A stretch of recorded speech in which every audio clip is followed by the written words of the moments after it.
Au nom d'Allah, le tout miséricordieux, le très miséricordieux.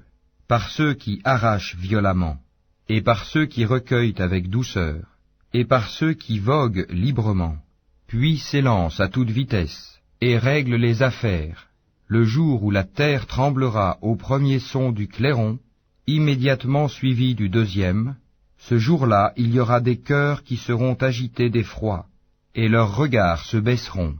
Ils disent, quoi, serons-nous ramenés à notre vie première, quand nous serons ossements pourris?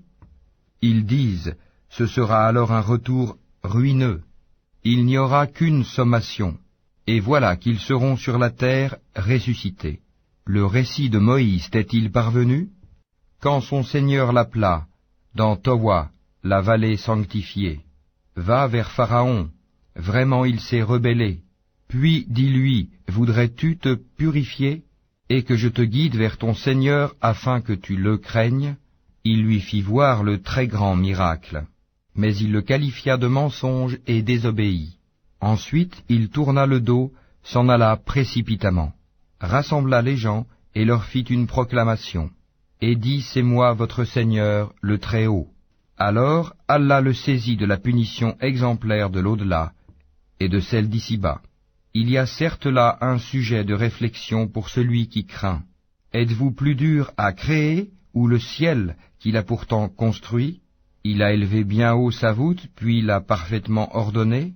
Il a assombri sa nuit et fait luire son jour.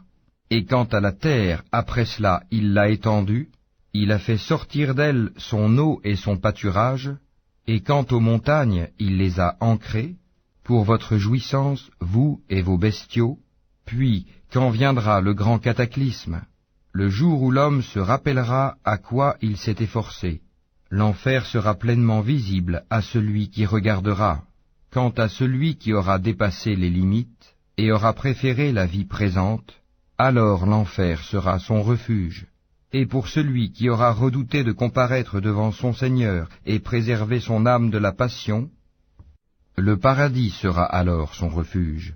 Il t'interroge au sujet de l'heure. Quand va-t-elle jeter l'ancre?